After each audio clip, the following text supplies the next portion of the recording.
representar de Sudamérica y otras partes del mundo. Muchas gracias a todos los asistentes por estar conectados y apoyar al Seminario Internacional de Salud Pública, que es organizado por la Universidad Nacional de Colombia, el Instituto Ageu Magalhães de la Fundación Osvaldo Cruz del Ministerio de Salud de Brasil, la Universidad del Oeste de Santa Catarina en Brasil, y por parte de México, la Universidad Autónoma del Estado de Hidalgo, la Universidad Veracruzana, la Universidad Juárez del Estado de Durango, la Universidad Autónoma de San Luis Potosí, la Universidad Autónoma de Nayarit y la Universidad de Guadalajara. Hoy, 8 de marzo, se festeja el Día Internacional de la Mujer y la Organización de las Naciones Unidas declara que las mujeres del mundo desean y merecen un futuro igualitario sin estigmas, estereotipos ni violencia. Un futuro que sea sostenible, pacífico, con igualdad de derechos y oportunidades para todas las personas. A fin de lograr este objetivo, el mundo necesita mujeres preparadas en todas las mesas en las que se tomen decisiones. Este año el tema del Día Internacional de la Mujer es Mujeres Líderes por un futuro igualitario en el mundo de la COVID-19 y celebra los enormes esfuerzos realizados por las mujeres y niñas de todo el mundo a la hora de definir un futuro más igualitario y la recuperación ante la pandemia de COVID-19. Resalta además las deficiencias que persisten. Muchas felicidades a todas las mujeres en su día y por tal motivo, para resaltar esta iniciativa, este seminario internacional presenta a la doctora Raquel González Baltazar con la ponencia Toma de Decisiones de las Mujeres en todas las esferas de la vida durante la pandemia de la COVID-19, la sartén por el mango. Fuertes declaraciones, ¿verdad? A nombre de las universidades e instituciones participantes, les damos la más cordial bienvenida y estamos seguros que esta presentación será enriquecedora y disfrutarán de su contenido. Cedo la palabra a la doctora Patricia Loreley Mendoza Ruaf, quien es profesor investigador del Instituto Regional de Investigación en Salud Pública, del Departamento de Salud Pública, del Centro Universitario de Ciencias de la Salud de la Universidad de Guadalajara en México, quien nos dará el objetivo del seminario y nos presentará a nuestra ponente del día de hoy. Adelante, doctora. Muchas gracias, doctor Ezequiel. Bienvenidos todos. Bueno, lo primero que voy a hacer es dar algunos avisos rápidamente. Le vamos a pedir a todos los asistentes que por favor pongan su micrófono en silencio. Por otro lado, en la sesión de preguntas la vamos a realizar a través del chat y del Facebook en caso de que ya no hayan podido entrar.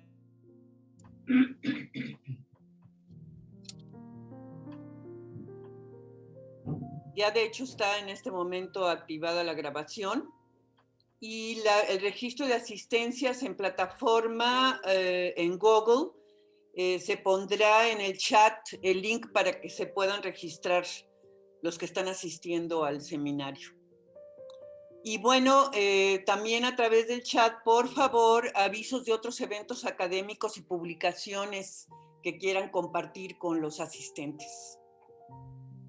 Voy a dar lectura en este momento al currículum de la doctora Raquel González Baltazar. Ella es médico cirujano y partero por la Universidad de Guadalajara, es la generación 76-82. Ella tiene un diplomado en salud y seguridad del trabajo y protección del ambiente por la Universidad de Guadalajara. Es maestra en gerencias de servicios de salud en la Universidad de Guadalajara y doctora en ciencias de la salud en el trabajo. Las actividades universitarias, ella empieza como profesora de asignatura en 1983 en la Escuela de Enfermería. Desde 1995 en la Facultad de Medicina, donde participó en el programa docente asistencial en sus diferentes versiones hasta el 2012. Es docente también de tiempo completo del Centro Universitario de Ciencias de la Salud desde el 2006, donde ha impartido clases además de las carreras de medicina, psicología, enfermería, odontología y cultura física. También actualmente tiene el reconocimiento del perfil PRODEP e imparte clases en la carrera de medicina, en la maestría de ciencias de la salud del trabajo y el doctorado en ciencias de la salud ocupacional. Los dos últimos se encuentran en el padrón de excelencia del CONACYT. La actividad de investigación es autora del Instrumento para la Evaluación de la Calidad de Vida en el Trabajo, CBT-GO-HISALO, que fue validado en México y ha estado siendo utilizado por investigadores en varios países en Latinoamérica, en Chile, en Colombia, en Venezuela, en Ecuador, en Perú, en Brasil, entre otros, así como en México, en diferentes estados y a nivel nacional por el Instituto Mexicano del Seguro Social, en nuestra red universitaria por la Dirección de Recursos Humanos. Es líder del cuerpo académico consolidado 380 Salud y Trabajo con una vigencia hasta el 2023. Cuenta con publicaciones de artículos como primer autor y en participación en su cuerpo académico y con alumnos de doctorado en diversas revistas indexadas nacionales e internacionales, así como capítulos del libro en colaboración con su cuerpo académico. Cuenta también con direcciones de tesis de alumnos de maestría y doctorado en Ciencias de la Salud en el Trabajo y en Ciencias de la Salud Ocupacional, respectivamente. Y participa como secretaria en la Junta Académica del Doctorado en Ciencias de la Salud Ocupacional. Las líneas de investigación que ella desarrolla en su cuerpo académico es calidad de vida en el trabajo, factores psicosociales y apoyo social, epidemiología laboral y mujer, trabajo y salud. Ha sido invitada a impartir cursos en el extranjero, en la Universidad Experimental de Guayana, en Puerto Ordaz, Venezuela, en la Universidad del Norte de Barranquilla, en Colombia, en la Universidad Nacional de Colombia, en Bogotá, en la Universidad Libre de Cali, seccional de Cali en Colombia, en la Universidad Central del Ecuador, en Quito, Ecuador, y en el Diplomado Internacional de Factores Psicosociales Intralaborales de Pienso en Latinoamericana. Es ponente en congresos nacionales e internacionales con resultados de trabajo de investigación en líneas de generación de premios. Bueno, a partir anteriores al 2015, no los voy a leer todo porque si no le vamos a quitar espacio para su presentación, pero los más importantes son, no lo más importante, sino de algunos para mencionar, es el reconocimiento a la mejor comunicación oral en el 15º International Conference on Occupational Risk Prevention en Santiago de Chile. También tiene el mejor cartel en la International Conference on Occupational Risk Prevention en Cartagena, en Colombia. Y en segundo lugar, del área de salud pública y ciencias sociales, en la 31ª semana de investigación científica en noviembre del 2020. Y las actividades extrauniversitarias que hace es médico general en la Secretaría de Salud. Bueno, fue médico 1985 a 2013 que se jubiló y fue directora del área La Aurora y La Esperanza en la Secretaría de Salud, directora del Centro de Salud número 1 de la Secretaría de Salud Jalisco en septiembre del 2009 al 30 de septiembre de 2011, y luego pues tiene un reconocimiento por la excelente trayectoria profesional y un espíritu de servicio como médico, investigadora y docente, otorgada por el Gobierno del Estado a través de la Secretaría de Salud el día 28 de septiembre del 2012, previo a la jubilación. Bueno, pues ella, como comentó el doctor Ezequiel, nos impartirá su conferencia en conmemoración del Día Internacional de la Mujer de la Organización de Naciones Unidas. Adelante, doctora Raquel. Muchas gracias, doctora Patti. Voy a proceder entonces a compartir la pantalla con ustedes para iniciar esta conferencia. Y bueno, aquí tenemos ya la presentación, la voy a poner en modo de pantalla completa. Si la están viendo, doctora Patti, nada más me confirmas. No, pero espero que sí. Sí, se ve bien, doctora. Ok, bien. Antes que nada, agradezco a los organizadores de este Seminario Internacional de Salud Pública haberme puesto en este escenario tan amplio tan amplio en donde la voz de no solamente mía, sino de las mujeres llegue a muchos países, como afortunadamente se ha ido dando en los últimos años. Y bueno, la conferencia que ya dijeron el nombre es la toma de decisiones de las mujeres en todas las esferas de la vida durante la pandemia de COVID-19.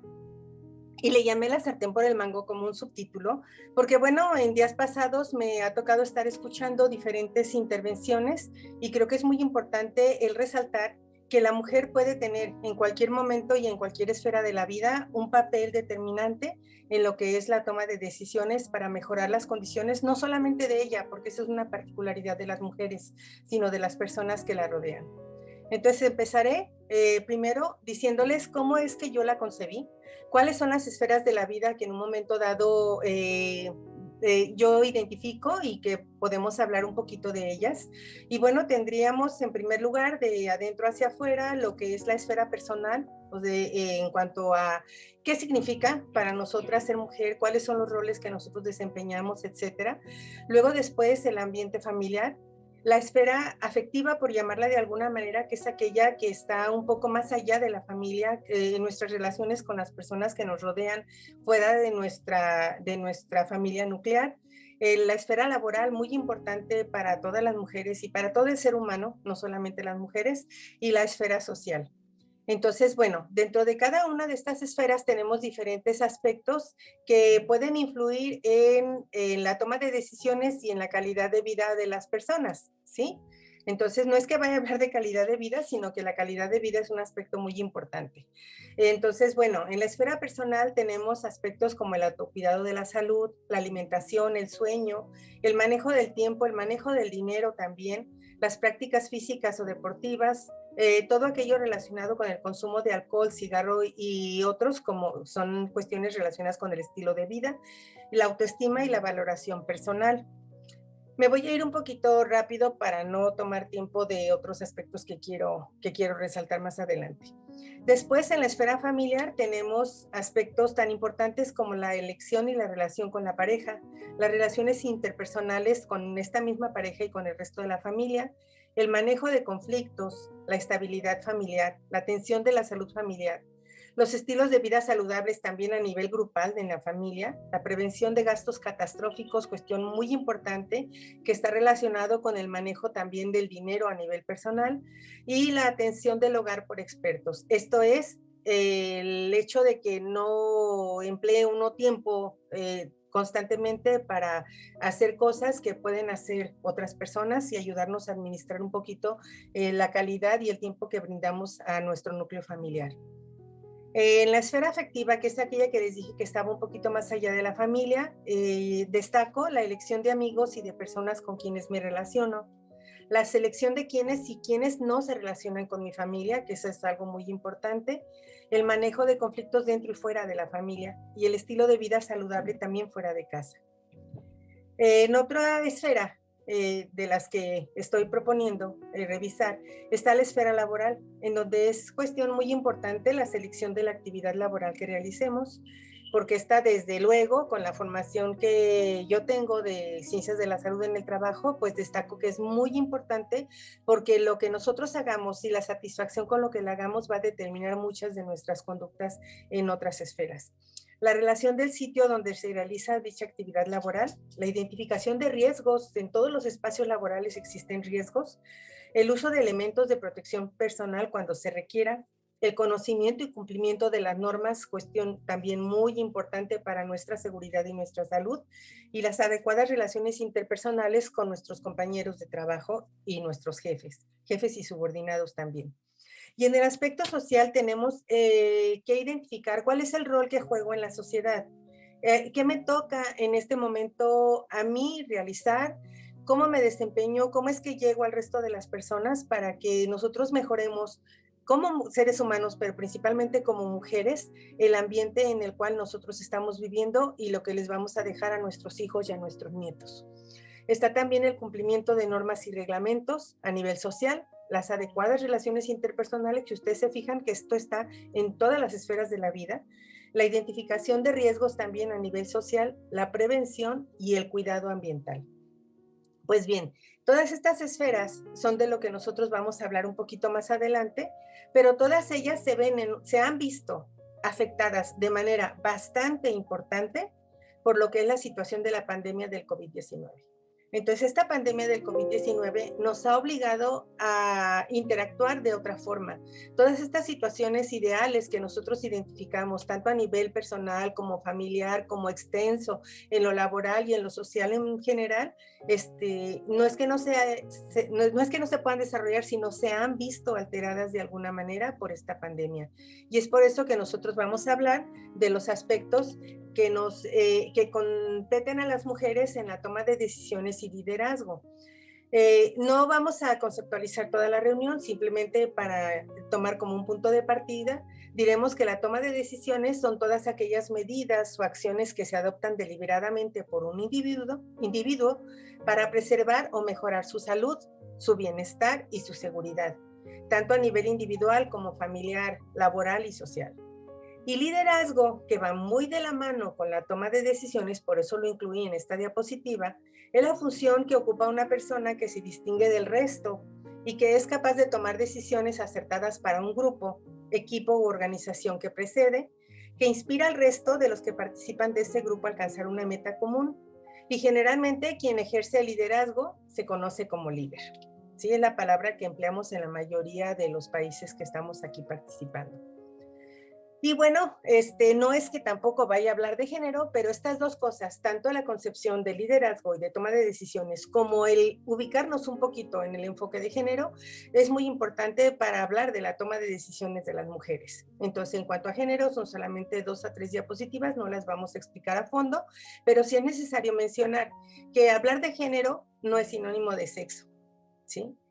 Sexo implica las diferencias anatómicas y fisiológicas que nos distinguen como hombres y mujeres, ¿sí? Diferencias que no se pueden soslayar, pero que hablar de género no es igual a hablar de mujeres. Entonces, hay muchas personas que tienen esa concepción, o sea que cuando dicen, ya va a empezar a hablar de mujeres, no, hablar de género es hablar de las relaciones de desigualdad que existen y también de inequidad entre ambos sexos. Todavía hasta la fecha, a pesar de la lucha que se ha llevado a cabo durante muchísimos años, existen evidencias de desigualdades y de inequidad entre ambos sexos. Y esto todavía se ha puesto más de manifiesto durante la pandemia. ¿En dónde se da esta desigualdad y esta inequidad? Pues en la distribución de recursos, en las responsabilidades y en el poder. El poder que tradicionalmente, no solamente de manera tácita, sino de manera cultural, se ha dado principalmente a los varones en todos los ámbitos de la vida, ¿sí? Entonces, este poder, estamos hablando precisamente de nuestro motivo de la plática, que es la toma de decisiones de las mujeres. Y entonces, más que nada, el hablar de desigualdad e inequidad entre ambos sexos es hablar de la manera en cómo se organiza la vida social de las personas. Y bueno, especificamos desigualdades que ponen de manifiesto la desventaja de un grupo frente al otro, y especificamos las inequidades como la distribución con falta de equilibrio y justicia entre ambos sexos también. En el caso de las desigualdades, según la Organización Mundial de la Salud y la Organización Panamericana de la Salud, estas son innecesarias, son evitables y también se reconocen como injustas. Y en la distribución con falta de equilibrio y justicia entre los sexos, pues hablaríamos principalmente de las responsabilidades, de los beneficios del desarrollo y del poder de decisión. Todo esto, permítanme, todo esto en el marco de la justicia social y los derechos humanos. Bien, voy a tener que estar pasando aquí de esta forma. Entonces, género viene siendo principalmente un significado social. O sea, es algo construido alrededor de las diferencias entre ambos sexos, principalmente en cuanto a roles, donde se identifican actividades propias de mujeres, en donde a la mujer se le confina a realizar determinadas actividades donde ha tenido que luchar contra viento y marea para posicionarse en actividades que anteriormente se identificaban como propias de varones y propias entre comillas, así como lo dice la presentación, porque bueno, se ha demostrado que se tiene la capacidad. También hay diferencias, eso no debemos de olvidarlo, o sea, las cuestiones físicas, fisiológicas, psicológicas de la mujer son diferentes a los de los varones por razón de sexo. Entonces, nosotros necesitamos que esas diferencias vayan quedando muy bien ubicadas y que nosotros, por ejemplo, al tratar de tener un equilibrio en cuanto a género, tampoco nos vayamos al extremo en donde queremos estar igualitos en todo, ¿no? Estas son cuestiones que tenemos que tener presentes. Y principalmente, pues también la toma de decisiones, en donde el poder que se ejerce tradicionalmente se asigna o es asumido por el varón.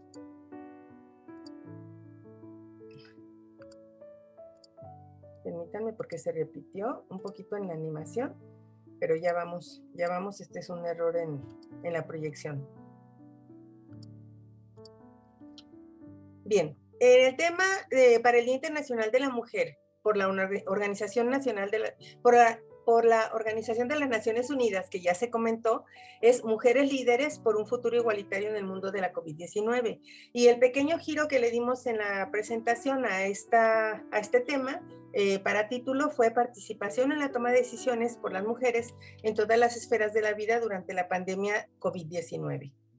Y para entrar entonces, manejaríamos cada una de las esferas que nosotros presentamos al inicio, en donde la esfera social está representada principalmente aquí. Yo les voy a aclarar que las esferas las tomamos al revés de como las presenté al principio, de la esfera personal, luego la familiar, etcétera, porque creo que es como va a tener mayor relevancia el estar hablando de todas estas cuestiones que les estoy presentando.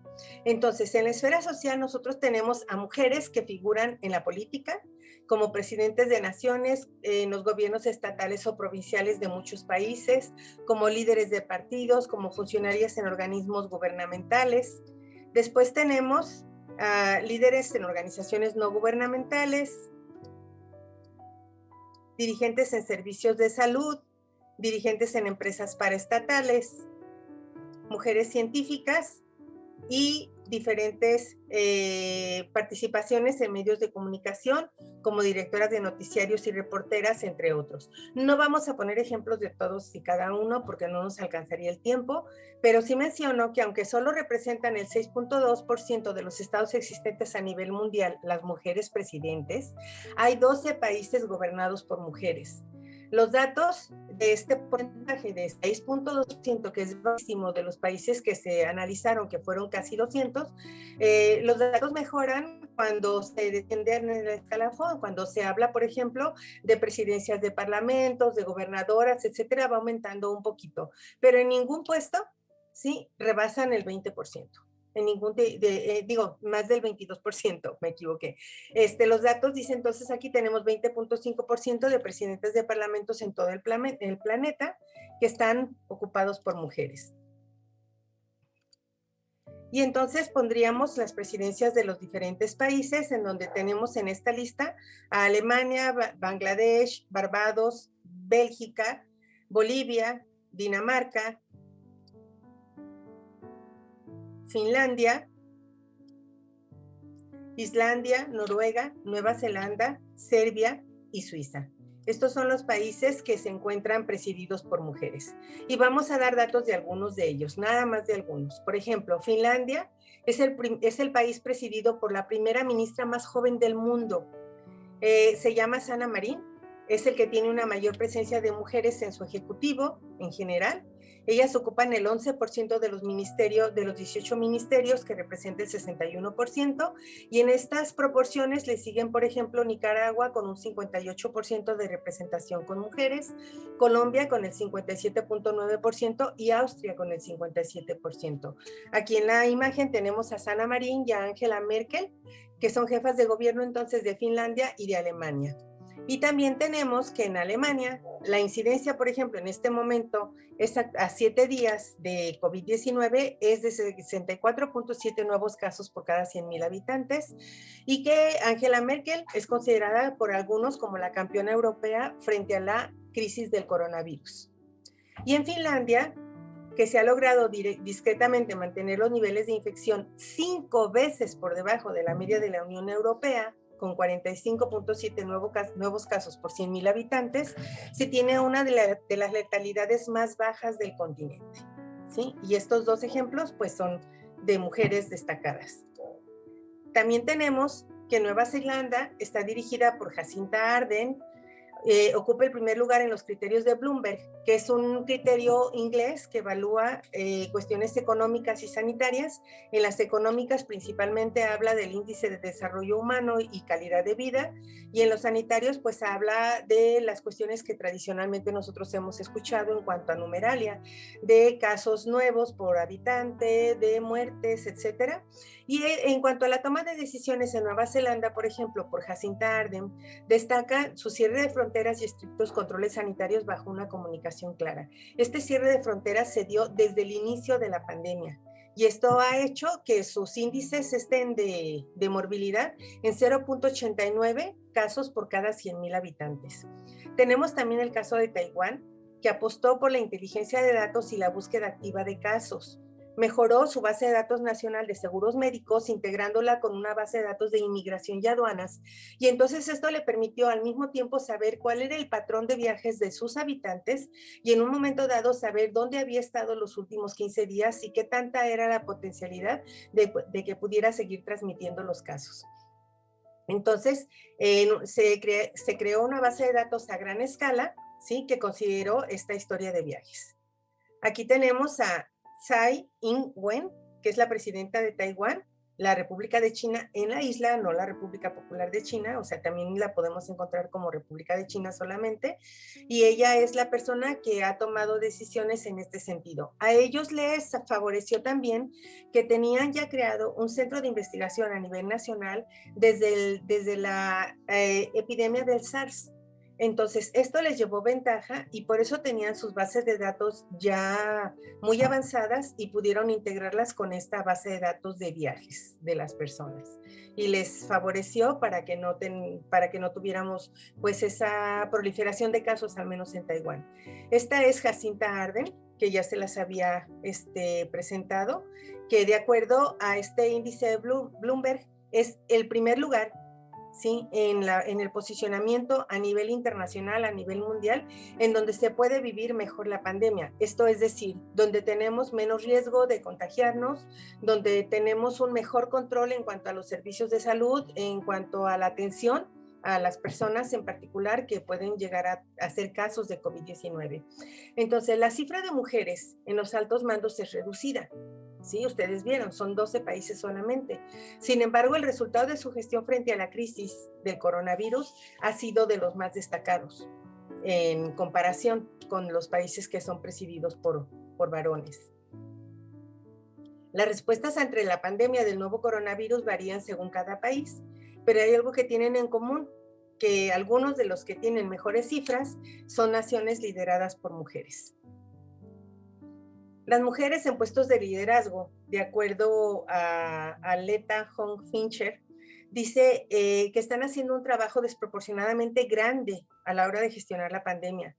¿Por qué no hay más? ¿Por qué no hay más mujeres? Bueno, pues porque no son elegidas, ¿sí? Esta es una reflexión de esta socióloga, Leta Hong Fincher, quien ha escrito sobre feminismo para los diarios New York Times y Washington Post, y es autora de varios libros sobre el fenómeno que le llama el de las mujeres sobrantes en China. ¿Sí? En donde, bueno, la postura hacia las mujeres es que no son tan necesarias y por eso le llama así, mujeres sobrantes. Otros ejemplos los tendríamos como con Alejandría Ocasio-Cortez, que es una mujer congresista en los Estados Unidos, tiene una edad de solamente 30 años, es demócrata y ha revolucionado la política del país norteamericano con ideas progresistas y su acercamiento a los jóvenes a través de redes sociales. En 2020, que fue el año más fuerte de esta pandemia, fue elegida para la Cámara Alta y ella es nacida en el Bronx, hija de inmigrantes puertorriqueños, pero ha participado en aspectos muy importantes, como es en la Defensoría de la Sanidad Universal, en programas de trabajo como el Jobs Guarantee. Es abogada, aboga por el acceso a una universidad pública y gratuita, y ha impulsado el Green New Deal medioambiental, que es un programa en donde se está defendiendo de manera muy importante lo que es el ambiente, el calentamiento global y algunos otros aspectos relacionados con mejorar la calidad de vida de las personas, al menos en este momento en este país norteamericano. También tenemos ejemplos como en México, en comunicadoras como María del Carmen Aristegui Flores, que es mejor conocida como Carmen Aristegui, que lidera su propio canal de noticias. Y en Aristegui Noticias, por ejemplo, las mesas de discusión en 2020 incluyeron la pandemia, que aunque está coordinada por un varón, pero bueno, estamos resaltando el papel de ella como directora de noticiero. Este es Daniel Sobato, es el director regional para América Latina y el Caribe de Idea Internacional, y en Aristegui Noticias es uno de los canales en los cuales ya se han difundido varias mesas de conversaciones con expertos en política, democracia y economía regionales para hablar del impacto de la pandemia en estos rubros.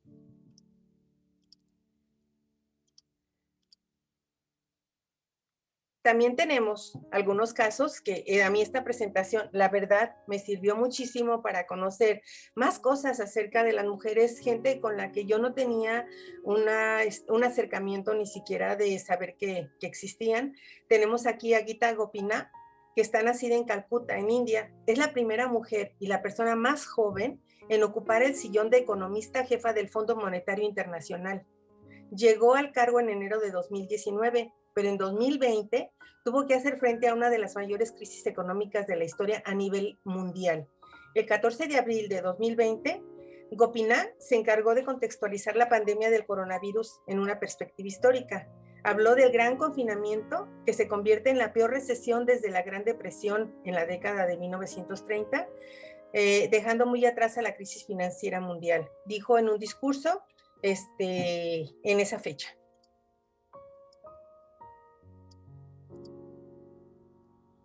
Tenemos aquí, ya prácticamente terminando de esta esfera social, a Ana Botín y Belén Garijo, que son mujeres españolas, pero que la revista Fortune acaba de publicar en su lista de Most Powerful Women International, en donde incluye a las 50 mujeres más poderosas del mundo de los negocios fuera de los Estados Unidos.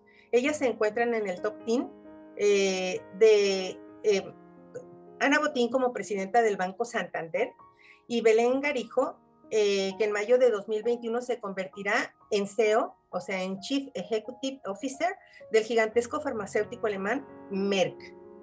La pandemia del COVID-19 ha vuelto a poner de manifiesto el potencial de nuestro negocio de Life Science como solucionador de problemas, dicen estas mujeres.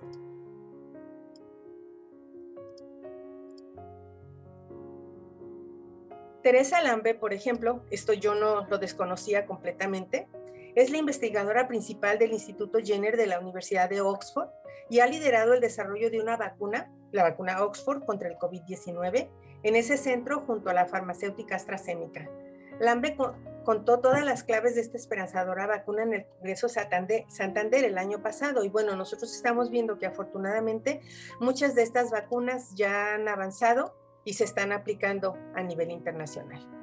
Y bueno, pasando a la esfera laboral, sí, nosotros tenemos igualmente mujeres muy destacadas, sí, pero en esta esfera laboral hablamos principalmente de los roles que se cumplen como directoras de empresas transnacionales y nacionales, dirigentes de servicios de educación, profesores en todos los niveles y sistemas educativos, dirigentes de servicios de salud, prestadores de servicios de salud, dirigentes en la iniciativa privada, propietarias de medianas y pequeñas empresas y del teletrabajo. Como les comenté, en la esfera social tampoco hablamos de cada uno de estos aspectos porque no nos alcanzaría el tiempo, pero sí podemos decir que las mujeres se encuentran en la primera línea de la crisis de la COVID-19 como trabajadoras de salud, educadoras, cuidadoras, innovadoras y organizadoras comunitarias. Y por ejemplo, este papel de educadoras ya trascendió, o sea, no solamente el papel de educadoras como madres dentro del hogar, sino que ahorita han tenido que trabajar de manera conjunta con el sistema educativo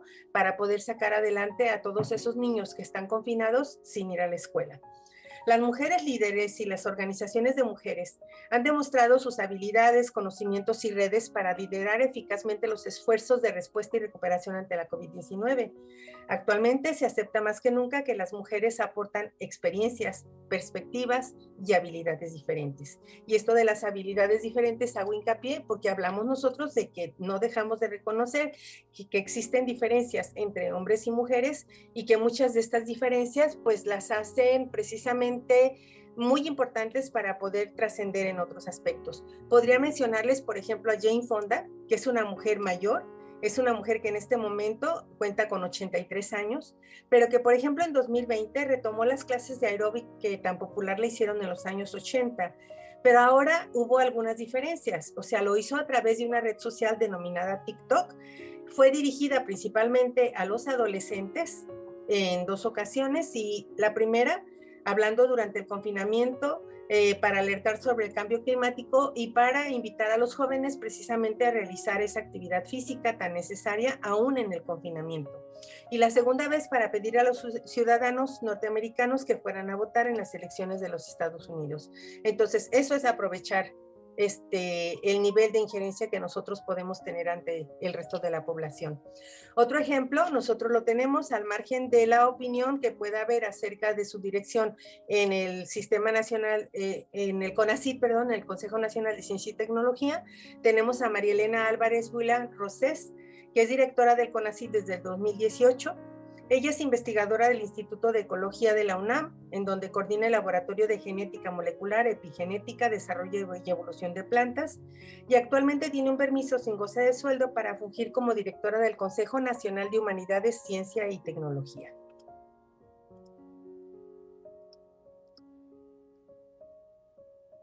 Y bueno, el rol para cerrar este aspecto de lo laboral, el rol de las mujeres, dice, en una encuesta realizada por la Asociación de Docentes e Investigadores de la Universidad Nacional de Tucumán, en Argentina, se concluye, y yo creo que son conclusiones que pueden ser comunes a muchos países, que se realiza un esfuerzo enorme para sostener un vínculo con los estudiantes, y mucho temor porque la virtualidad potencia la deserción estudiantil. O sea, en este momento se está hablando en muchos países de que el hecho de que los muchachos estén desde su casa no va a garantizar que una vez que termine el confinamiento regresen a la presencialidad. O sea, muchos de ellos quizá estén desmotivados o sus condiciones hayan cambiado y entonces se teme que haya una deserción estudiantil importante en todos los niveles.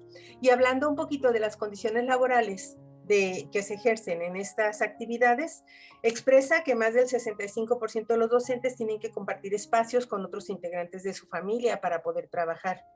Solo el 23% de los preuniversitarios y el 30% de los universitarios cuentan con espacio adecuado. Y eso creo que aún nosotros mismos, los que estamos participando en este seminario, lo estamos viviendo, ¿sí? Es algo, es una realidad. Es una realidad. Entonces, no hay espacios con luz adecuada, con el silencio, con el aislamiento adecuado para poder llevar a cabo nuestras actividades, ¿sí? Hay 15% de estos docentes que directamente carecen de cualquier posibilidad de espacio para trabajar desde sus hogares y tenemos ejemplos a nivel internacional en Italia y otros lugares de videos que se han hecho virales de profesores que van a cafés, que van a cibers, para poder estar trabajando y dar sus clases y seguir cumpliendo con estas actividades. Y aquí tenemos el rol multifacético de la mujer que trabaja y que es docente dentro del hogar, en donde tiene que combinar la docencia con actividades como preparar alimentos, como la limpieza de la ropa, como el cuidado de los hijos, etc.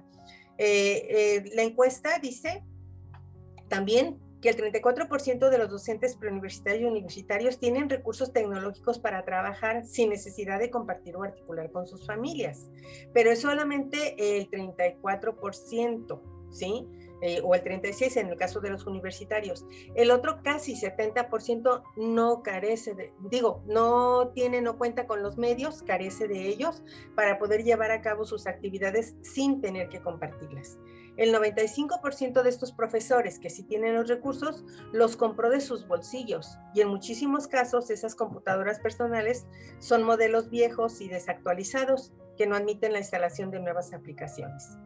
Y en cuanto a la dedicación a la tarea docente en nuestras casas, el 47% de los docentes preuniversitarios y el 22% de los universitarios admiten estar trabajando más horas de los que corresponden a su dedicación. O sea, si tenemos nombramiento de 40 horas, pues estamos trabajando más de 60, ¿sí? Ahorita más adelante lo vuelvo a mencionar. En nuestra red universitaria, por ejemplo, porque puse la situación de Argentina, nosotros tenemos 1,816 investigadores, de los cuales el 41.5%, perdón, me faltó el porcentaje, son mujeres. Del total de 1,431 miembros del SNI, el 41% son mujeres. En ninguno de los casos que les voy a presentar rebasamos más del 50%, más que en el caso de las mujeres administrativas.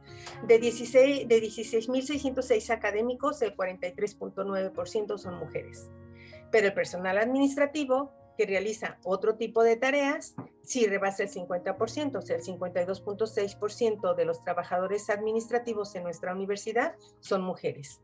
Los mandos medios y superiores llegan apenas al 45.19%. De los cuerpos académicos, nosotros tenemos 111 consolidados, 168 en consolidación y 314 en formación, en total 593. Tenemos que un 40.5% de los consolidados son liderados por mujeres, un 44% de los en consolidación son liderados por mujeres y un 48.1% de los cuerpos académicos en formación. De acuerdo en nuestra misma universidad, con académicos entrevistados por motivo del Día del Maestro del 2020, el COVID-19 es considerado como un intruso molesto, que no solamente afectó los sistemas de salud, sino que puso en evidencia los cambios y transformaciones que requiere la educación en México. O sea, esta situación nos tomó por sorpresa, ¿sí? Entonces, la superación de procesos tradicionales en los niveles medio, superior y superior ha sido tremenda. Nosotros tenemos la ventaja de estar trabajando desde hace algún tiempo con diferentes tecnologías para el aprendizaje. Sin embargo, no estábamos preparados para transitar hacia la virtualidad completamente y de manera tan repentina, en menos de una semana. Dentro de la UDG, la preparación de muchos docentes de niveles medio y superior y el contacto de estos con las nuevas tecnologías y el conocimiento sobre las maneras de hacer educación a distancia fueron algunos factores que han ayudado a llevar adelante los programas de estudio a pesar de la cuarentena. O sea, esto que les mencionaba, nosotros ya teníamos un cierto acercamiento, tanto mujeres como varones. Sin embargo, a otros niveles no fue la misma situación. A otros niveles se consideraba como algo opcional, en donde no necesariamente las profesoras y los profesores hacían este tipo de actividades. Y centrándonos un poquito luego en nuestro centro universitario, el liderazgo y la toma de decisiones por mujeres en este centro se encuentra en manos de 6 coordinadoras. ¿Sí? Tenemos la coordinación de especialidades, la coordinación de extensión, la coordinación de investigación, la coordinación de servicios académicos, la de control escolar y la de finanzas, liderados por mujeres. También tenemos una secretaria administrativa mujer y una jefa de S2I, también mujer. Y en este momento hay 7 coordinadoras de carrera también, así como 10 jefaturas de departamento y una oficina de defensoría de los derechos humanos. Entre paréntesis, el departamento al cual pertenecemos, muchas de las personas que están en la organización de este seminario internacional de salud pública, pues es mujer, ¿sí? Este centro universitario ha llevado también el liderazgo en otro aspecto. Nosotros tenemos la mesa de situación de salud. Entonces, en nuestra universidad y en particular el CUCS han jugado un papel protagónico en el estado de Jalisco en el manejo de la pandemia COVID-19 con la formación desde un inicio de la sala de situación de salud por COVID-19 que ha determinado la conducta a seguir en toda la red universitaria para evitar la propagación del virus y también participa en el diagnóstico con pruebas rápidas, con PCRs que se hacen en el Centro Universitario de Ciencias de la Salud y otras sedes y con el diseño de la infraestructura en este momento de los centros de vacunación. en donde ya se nos dio a conocer varios centros de vacunación que están implementados para colaborar con el gobierno federal a alcanzar los máximos niveles de cobertura de vacunación. Sin embargo, aquí sí, en esta mesa de situación de salud, nosotros tenemos la participación de solamente 3 mujeres, pero por lo menos tenemos representatividad, tenemos participación.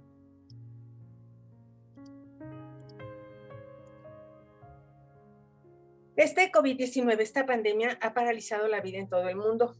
En casi 178 países de los cuales se tiene información, ¿sí?, sobre cierre de escuelas.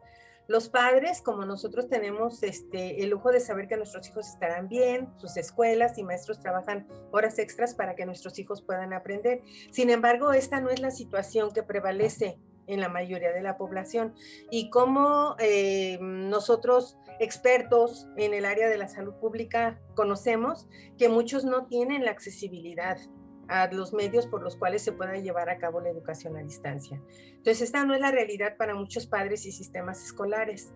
Y esta pandemia entonces también ha revelado a los privilegiados, en caso de estudiantes y profesores, y también a los que quedan olvidados. Nos ha mostrado también lo importantes que son los maestros y cómo pueden tener éxito incluso durante una crisis con la tecnología y el sistema de soportes adecuados. Y aunque también yo coincido con la postura de algunas gentes en donde dicen es que no tendrían por qué llamarnos héroes, pero yo creo que los grandes héroes a nivel internacional han sido los prestadores de servicios de salud y los profesores, ¿sí?, que son quienes han llevado a cabo 2 de las funciones más importantes para los jóvenes. Y estas decisiones han quedado principalmente en las maestras y en las madres, ¿sí? O sea, en el género femenino es quien ha tenido mayor participación. Esta pandemia entonces nos invita a replantear nuestro sistema educativo, redefinir las filosofías educativas que lo orientan, promover un nuevo humanismo, impulsar la equidad educativa, atender los vacíos en formación pedagógica de maestros y maestras en escuelas normales y también en los que estamos ya en servicio.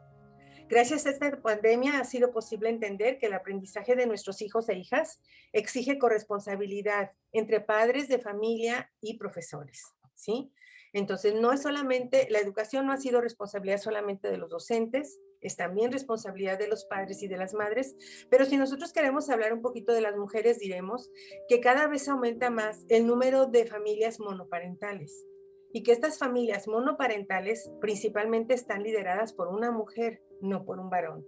Y entonces la participación de las mujeres ha sido muy importante, dividiendo su tiempo, dividiendo su tarea entre todas esas funciones que regularmente desarrollan.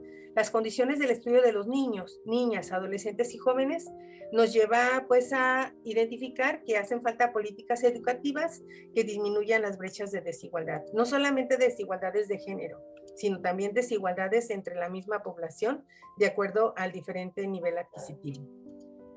Y nosotros tenemos un grupo de población a los que les hemos llamado personal de primera línea. Y entonces a quienes trabajan en el epicentro de la pandemia del COVID-19 se le llama personal de primera línea y entre ellos se encuentran el personal de salud, los policías, los bomberos, el personal de limpieza, los trabajadores de funerarias, los recolectores de residuos peligrosos biológico-infecciosos y los recolectores de basura. Todas estas personas, todo este personal de primera línea no ha podido durante toda la pandemia, ni lo hace en este momento, quedarse en casa. Estas personas van a laborar, exponen su vida, al igual que lo han expuesto todo el tiempo, pero en el caso particular de esta pandemia, en donde los índices de contagiosidad son muy elevados, hemos tenido nosotros, no tengo cifras de todos, sí, pero hemos tenido, por ejemplo, muertes de personal de salud, tanto a nivel médico como de enfermería, ¿sí? Y de otro tipo de roles que se juegan dentro de los sistemas de salud, con cifras bastante altas en nuestro país y en muchos países más del mundo. Todos ellos, entonces, hablábamos de que exponen su integridad física para proteger al resto sin poder quedarse en casa, y las mujeres constituyen mayoría principalmente en el personal de enfermería, ¿sí? Y hacen extensivas, eso es muy importante en su rol, sus precauciones en su espacio laboral y en su casa. Entonces, esto es dentro del ámbito laboral algunos ejemplos que nosotros podemos decir respecto al papel de las mujeres. Y en la esfera afectiva, que hablamos que era aquella que iba más allá del hogar, que bueno, le llamé de esta manera porque no encontré la verdad cómo llamarle de otra. Tenemos algunos aspectos como el distanciamiento social, las redes sociales de apoyo, que también es muy importante, que son lideradas por mujeres, el conservamiento de los estilos de vida dentro y fuera de casa, mujeres que son líderes también en deporte, que son líderes en la participación en la Defensoría del Ambiente y en la Defensoría de los Derechos Humanos. Estas mujeres que se encuentran en la primera línea de la crisis de COVID-19, como trabajadoras de salud, cuidadoras, educadoras, innovadoras y organizadoras comunitarias, también se encuentran entre las y los líderes nacionales más ejemplares y eficaces en la lucha contra la pandemia. Y esta crisis pone de relieve tanto la importancia de las contribuciones de las mujeres como las cargas desproporcionadas que soportan. Entonces, esto es algo de lo que nosotros pues vamos a seguir hablando todo el tiempo en esta postura de género, ¿sí?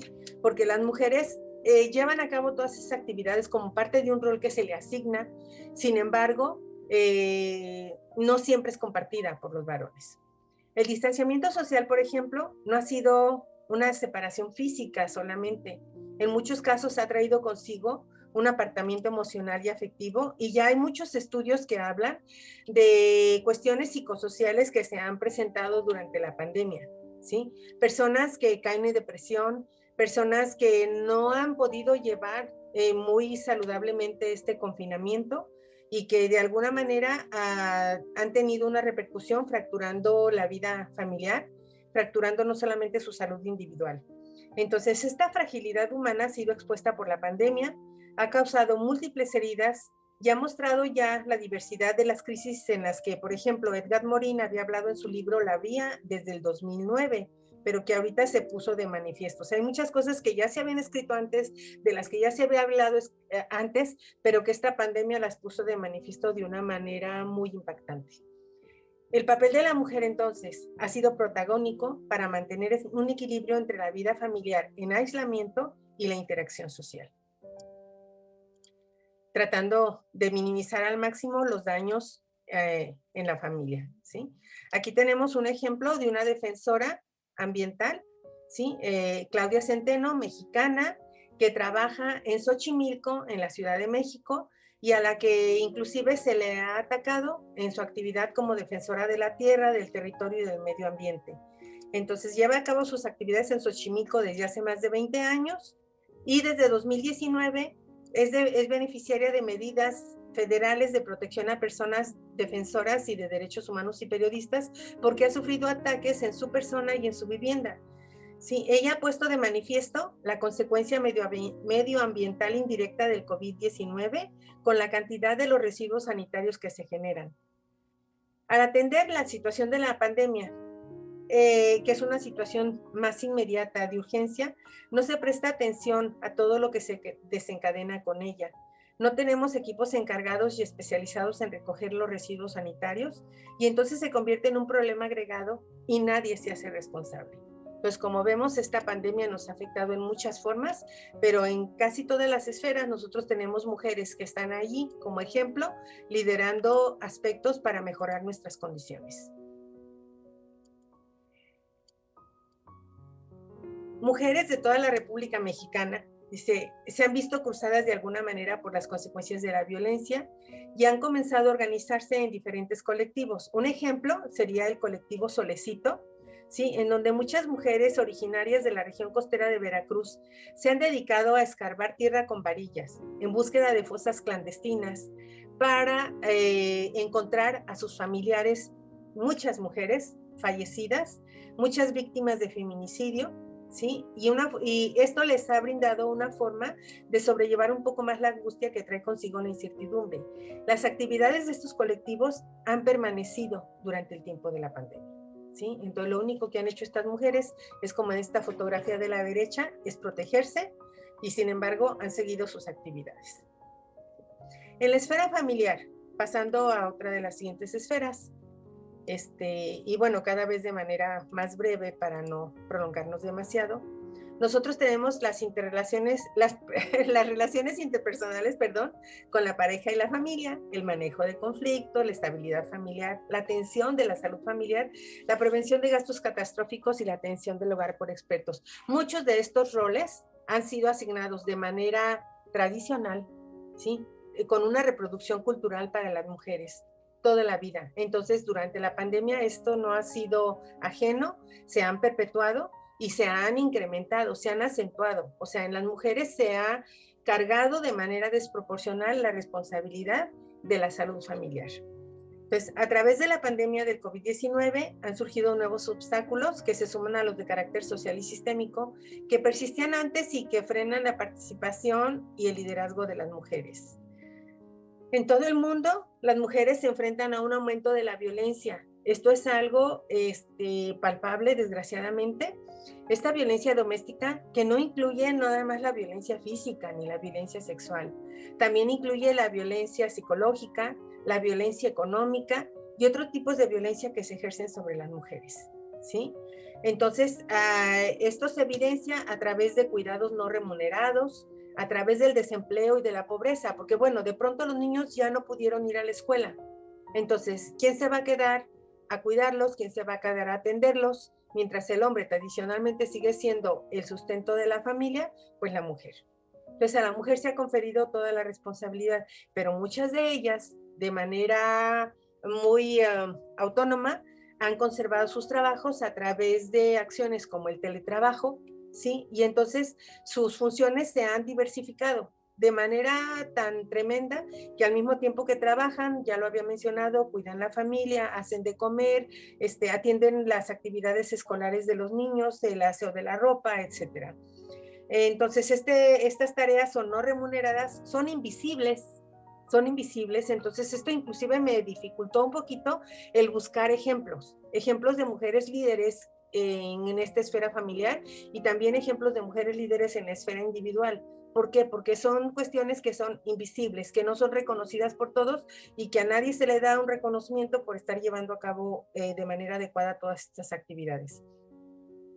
Pese entonces a que las mujeres constituyen la mayoría del personal de primera línea, existe una representación desproporcionada e inadecuada de mujeres en los espacios de política nacionales y mundiales relacionados con la COVID-19. Esto ya lo habíamos también de alguna manera mencionado. En cuanto, por ejemplo, al aislamiento social, dice, la Organización Mundial de la Salud recomendó el uso de cubrebocas en las reuniones familiares navideñas y advirtió el riesgo de una tercera ola en los primeros meses de 2021 y nosotros ya lo vivimos. Ya lo vivimos en el mes de enero con una insuficiencia de nuestro sistema de salud para poder atender todos los casos. Las reuniones deberían ser en espacios exteriores, si es posible, y los participantes deberían de llevar mascarillas y mantener la distancia física. Y si se daban en espacios interiores, habría que limitar el tamaño del grupo y asegurar una buena ventilación para reducir el riesgo de exposición. Se ha demostrado que el espacio donde hay mayor propagación o las actividades donde hay mayor propagación son precisamente las reuniones, ¿sí? Tanto familiares como no familiares. Entonces puede parecer incómodo llevar mascarillas y practicar la distancia física con amigos y familia, pero hacerlo contribuye de manera significativa a que cada uno esté seguro y saludable. ¿Y quiénes tienen un papel preponderante en esta situación? Pues las mujeres, ¿sí? Porque ellas en ellas es en quienes se ha depositado esta responsabilidad. Aquí tenemos la manera de cómo llevan a cabo su trabajo las mujeres en casa, cuidando simultáneamente de los niños, cuidando de que se realicen las tareas escolares, ¿sí? Y entonces la OMS señala que las mujeres proporcionan la salud y los hombres la lideran, ¿sí? Ellos son los que toman las decisiones, pero las mujeres son quienes llevan a cabo las acciones. Y la misma Organización Mundial de la Salud ha estimado que lograr la igualdad de género en el sector de la salud llevará más de 200 años, ¿sí? Hay que continuar impulsando medidas que aceleren y afirmen la presencia igualitaria de las mujeres en todos los espacios, incluyendo también el familiar, que como les decía, de pronto pasa desapercibido.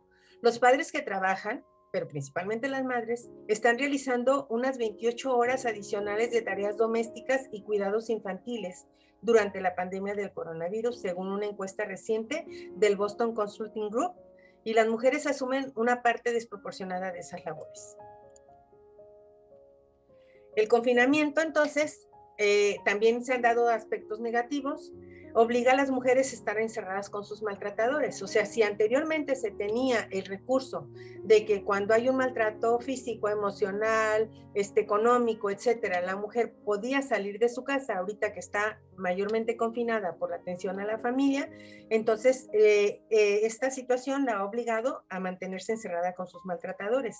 Y en el caso de las niñas, el encierro de las niñas también ha generado un aumento de la violencia sexual en su contra y mayores complicaciones para mantenerse en procesos de escolarización. ¿Sí? Entonces podemos tener ejemplos de gente que, no, pues es que no se puede, es muy difícil mantenerme conectada, estarle pasando las tareas a las niñas y pues bueno, mejor que no vayan a la escuela, ¿sí? Aunque sea virtual, pero que no vayan. Los padres entonces también participan en los retos de adaptarse en la educación en línea. O sea, aquí los padres en términos genéricos, o sea, tanto hombres como mujeres, ¿sí? Laura Reynolds, que es decana de la Facultad de Educación, Desempeño Humano y Salud de la Universidad de Carolina en Estados Unidos, aconseja que aunque parece que los padres han tomado el rol de educadores, los maestros también sigan presentes y se mantengan conectados tanto tiempo como sea posible. Pero creo que a la mayoría nos ha pasado que nos han llegado memes en donde vemos también a los profesores, tanto hombres como mujeres, estar contestando llamadas, estar contestando WhatsApps, estar contestando muchísimas cosas y atendiendo y revisando las tareas, mucho más allá del tiempo que normalmente ellos tienen que dedicar a la docencia. Entonces, si bien su nombramiento implica que vayan 3 horas, 5 horas, 8 horas a la institución educativa, ahora en pandemia nosotros vemos que tienen que interrumpir sus actividades dentro del hogar para poder atender a los niños en el momento en que se les necesita. Esta directora indica también que los padres deben ser pacientes y evitar disciplinar a sus hijos durante las actividades escolares. Aquí es donde también de pronto, pues bueno, de forma negativa, pero las mujeres pueden llevar un papel preponderante en donde la educación se dé de una manera más coercitiva, ¿sí? Con cambios de humor, etcétera, porque bueno, están sobresaturadas, ¿sí? Si los niños están acostumbrados a que sus profesores usen un reforzamiento positivo más que regaños, pues entonces esto también ha sido importante para la salud mental de los niños, ¿sí? El papel protagónico, sin dejar de reconocer la participación de los padres, pues es de las madres, que combinan el teletrabajo con el cuidado del hogar, la familia y la educación. Y en el ámbito o la esfera personal, nosotros vamos a resaltar aspectos del autocuidado principalmente. O sea, cómo nosotros podemos colaborar con esa situación de salud, cómo podemos liderar si no estamos sanas. Entonces, la mujer tiene que estar sana, ¿sí? Tiene que tener un papel preponderante en su autocuidado de la salud a través de la alimentación, de buenos hábitos de sueño, del manejo del tiempo, del manejo del dinero, en la realización de prácticas físicas o deportivas, en lo relacionado con el consumo de alcohol, cigarrillo y otros enervantes, en la autoestima y la valoración personal. Desgraciadamente, esta lucha por la igualdad y por la equidad de género se ha llevado en algunos aspectos mal, y entonces muchas veces las mujeres no comprenden que el lograr la igualdad y la equidad de género no quiere decir que consumamos la misma cantidad de alcohol ni fumemos la misma cantidad de cigarrillos o que hagamos otro tipo de actividades que también hacen los varones. No, o sea, es lograr desaparecer esa inequidad, desaparecer esa desigualdad, pero no necesariamente llevando a cabo las mismas actividades, ¿sí? Entonces, bueno, en los aspectos personales más destacables tendríamos el manejo de ese estilo de vida, que sea de manera más saludable, la alimentación, el sueño, manejo del tiempo, del dinero, la autoestima y la valoración personal. Cuidarse a sí mismo y animar a otros a autocuidarse mantiene la capacidad de cuidar a los demás, poniendo en primer término a la familia. Después de la esfera personal, acuérdense que es la siguiente. Debemos enfocarnos a disminuir y tratar de evitar las consecuencias de situaciones de estrés crónico mal o no manejado, ya que disminuye nuestra capacidad de respuesta ante cualquier emergencia. Y bueno, tradicionalmente, a nosotras las mujeres se nos ha conferido el rol del cuidado de los demás, del cuidado de la familia, del cuidado inclusive de manera más extensa de los familiares, donde si hay una persona que está enferma, tradicionalmente quien la cuida no es un varón, es una mujer, ¿sí? Y muchas veces se transfiere la situación del desánimo, de la mala salud de la persona a la que estamos cuidando, también a la cuidadora. Entonces es muy importante que en la esfera personal la mujer tenga una visión muy amplia de todos estos aspectos y que se cuide. Debemos enfocarnos entonces a disminuir y tratar de evitar las consecuencias de situaciones de estrés, como ya lo mencionábamos, ya que la experiencia clínica y estudios han evidenciado que el estrés, trauma y la represión de emociones son capaces de causar dolor y otros síntomas físicos que se han correlacionado a varias entidades clínicas. O sea, el estrés también nos puede hacer somatizar. ¿Sí? Y entonces nosotros empezamos a hacer una cajita de virtudes en donde tenemos una manifestación de una enfermedad, luego otra, y bueno, se van juntando de manera que nosotros necesitamos limpiar todo este aspecto. Por otro lado, entonces, decía, se propicia la manifestación y o descompensación de patologías que ya eran subyacentes. En este sentido, entonces, nosotros tendríamos la situación de la alimentación, la situación del sueño, en donde la responsabilidad de las acciones individuales no depende completamente de los sujetos en sí mismos. O sea, sí es importante. Nosotros tenemos que poner nuestra mayor atención a poder llevar a cabo todas estas acciones de autocuidado. Sin embargo, en las sociedades organizadas, el papel de las instituciones y organizaciones gubernamentales y sociales es muy importante, ¿sí? Con la implementación de medidas necesarias, de largo aliento, dice aquí, que promuevan el desarrollo de capacidades individuales en el control de riesgos, por lo menos ante las epidemias, y que siembren la semilla necesaria de conciencia de cómo individualmente nosotros podemos actuar en favor del bien colectivo también. Ya estamos terminando. Habíamos hablado del manejo del dinero, del manejo de conflictos, aspectos muy importantes también para nuestra salud individual, familiar y colectiva. Es el momento de promover y facilitar la socialización de actividades, cifras y estimaciones que en el marco de la epidemiología moderna y sus métodos ayuden a comprender la gravedad y las consecuencias de las acciones individuales y gubernamentales, y a dejar de lado las medidas coercitivas como únicas soluciones ante una crisis como la que ha provocado la pandemia del COVID-19. Y aquí resalto en negritas, bueno, en negritas, en blanquitas, ¿sí? El término de mujeres, porque nosotras llevamos un papel preponderante en esta situación. Ya lo vimos desde nivel de gobierno con 12 presidentas, que son solamente el 6 y fracción por ciento del total de presidentes de los países que estaban en el listado que se analizó, son las que han llevado a cabo las mejores acciones para el control de esta pandemia. Pero en cada una de las esferas que nosotros mencionamos, no solamente en la social, sino también en la individual, en la familiar, en la extendida y en el trabajo, la mujer lleva un liderazgo que es muy importante. Liderazgo que ha sido muy difícil de ejercer por esa situación cultural de que quien ejerce el poder tradicionalmente es el varón. ¿Sí? Pero bueno, ahí estamos. Ahí estamos. Y para concluir, quisiera invitarlos a que viéramos un video. Ay, permítanme. Y a las personas, ahorita me regreso. Para las personas que no son de aquí de México, les pongo algunas estampas muy poquitas de nuestra ciudad de Guadalajara, hermosa ciudad de Guadalajara, de la que me siento orgullosa, y de nuestra universidad. Y regresaríamos nada más a copiar la liga para ponerme en esta... Voy a copiar la liga porque no pude, la verdad, confieso mi limitación. ¡Ay! No pude, espérenme. Quiero ponerles un video que tengo. Voy a poner fin a la presentación y me voy directamente al internet para ponerles un video que se llama precisamente La sartén por el mango. Entonces, este video fue el que me motivó precisamente a llamarle, a subtitularle a la presentación de esta forma.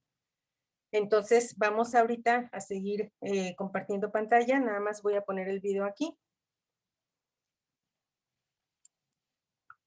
Y me dicen si ya se está compartiendo, por favor.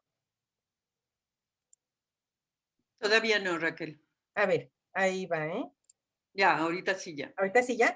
Ok. Entonces vamos a poner este video. El otro día me apareció esas cosas que te aparecen en Facebook de hace 10 años, publicaste no sé qué, y me salió un chiste y decía, ¿cómo hacer que una mujer se enamore de ti? ¿no? Entonces llévala al cine. Discúlpenme, pero el video no se El puede otro día me apareció poner esas en cosas que te pantalla aparecen en completa. Facebook de hace 10 años, publicaste no sé qué, y me salió un chiste y decía, ¿cómo hacer que una mujer se enamore de ti? ¿no? Entonces llévala al cine, cómprale flores, y la más grande, que era el 80%, decía, ignórala. Y hace 10 años a mí ese chiste me dio risa y lo puse y nos reímos todos con mis amigos, y ahora lo vi y me sonó como... Creo que es un momento ahora donde tenemos que estar muy atentas, ¿no? A todas las mujeres, porque hay cosas que toda la vida hemos escuchado, o hemos creído, o hemos pensado, o hemos actuado de ciertas maneras que ahorita son inconcebibles, ¿no? Y son tantas y muchas tan naturalizadas. ¿Recuerda? Hace un rato había una foto ahí de acuerdo a un espectáculo que hice. Y estaba esta payasa atada a una cuerda que salía del escenario. Y en un momento me quiero salir del escenario y la cuerda no me deja, entonces comienzo a jalar y déjame, me comienzo a pelear y ¡pum! Y se cae la cuerda al piso y es como... ¡oh! ¿No? Entonces se entiende que toda mi vida he estado atada a eso y ahora se cayó y yo entro en desesperación de, ¿no? ¿Qué hago con él? ¿Qué hago? Jalo la de esto y me quedo con la punta y es como auxilio, a qué me ato? Entonces voy donde alguien del público, donde un hombre del público y le daba la cuerda y le decía, tú vas a ser mi esposo, ¿ya? Y yo voy a girar en torno a ti, cuando tú estés feliz yo voy a estar muy feliz y cuando tú estés triste yo voy a estar peor. Y siempre te voy a decir que si tú te vas yo no voy a saber qué hacer, ¿ya? Te voy a dar esa responsabilidad. Y de ahí me iba donde una mujer y le daba y le decía, tú vas a ser mi madre, ¿ya? Y yo siempre te voy a ir a visitar. Pero si un día no voy, tú lloras y me manipulas y me haces sentir horrible, ¿ya? Y yo te voy a contar todos mis problemas y mis secretos y tú vas a ir corriendo y se los vas a contar a tus amigas. De ahí iba donde otra y le decía, tú vas a ser mi hija y yo voy a hacer todo por ti, hasta cosas que no quiero hacer. Y cuando mis amigos me digan, oye, ¿por qué has hecho eso? Yo les voy a decir, es que tengo una hija. Tú vas a ser mi gran excusa. Y de ahí iba donde otro y le decía, tú vas a ser mi jefe. Mándame mucho trabajo, que no te importe nada. Mándamelo en mi cumpleaños, en Navidad, en las madrugadas, en mis vacaciones. Y yo siempre te voy a responder. Voy a renegar un poco, ya voy a decir, ay, qué pesado este hombre, lo odio. Aquí son las 5 para largarme a mi casa. Cuando llegan mis vacaciones ya no soporto más. Pero no te preocupes que no voy a renunciar. Y entonces, al día siguiente, me escribe una mujer que había ido a ver el espectáculo con su hija y me dice, oye, mi hija me dijo, mamá, tú siempre dices eso, tú siempre dices que odias a tu trabajo, que odias a tu jefe, que ya no quieres ir, pero sigues yendo, ¿por qué no renuncias? Y la madre esa me escribe y me dice, no puedo renunciar porque soy madre soltera, porque no tengo cómo, es el único trabajo que tengo, no puedo hacerlo. Me dice, pero lo que me ha pasado es que nunca se me había pasado por la mente que yo podía renunciar. O sea, siempre pensaba, ojalá que no me voten, pero nunca se me pasó por la cabeza que existía una posibilidad de que yo renunciara al trabajo. Entonces al día siguiente la mujer llegó a su trabajo, cuidado, ¿eh? Que me voy. Y me dice, no sabes cómo me he sentido con un poder, o sea, no voy a renunciar, pero solo saber que si me da la gana renuncio, o sea, ese agarrar, allá se dice, la sartén por el mango, ¿no? Entonces, si ese sartén es tu vida, ¿quién está agarrando el mango de tu sartén? ¿Lo tienes tú? ¿O alguien lo tiene y tú estás esperando que sea alguien decida qué cosa vas a hacer y que no, ¿no? O sea, agarrar la sartén del mango de tu vida y decidir qué cosa quieres hacer tú o no, no es tu fiesta. Cuando era chiquita también hacía mi fiesta de cumpleaños, entonces había esta mesa llena de sanguchitos, ¿no? Y mis hermanas habían limpiado toda la casa y todo estaba perfecto. Y yo salí a mi cuarto y salí y dije, wow, sanguchitos. Entonces, y pisé el piso que había encerado y fue, ¡sal! ¡Estás ensuciando! ¿Quiero un sanguchito? No, porque también han venido los invitados. Y yo crecí pensando que mi fiesta era de los invitados. Y mi fiesta no es de los invitados. Eso me he dado cuenta de grande. Dije, oye, mi fiesta es mía. Qué lindo que sean los invitados, pero mi fiesta es mía. Y yo no puedo estar todo el tiempo haciendo lo que los invitados de mi fiesta quieren. Agarren, por favor, el mango de sus sartenes.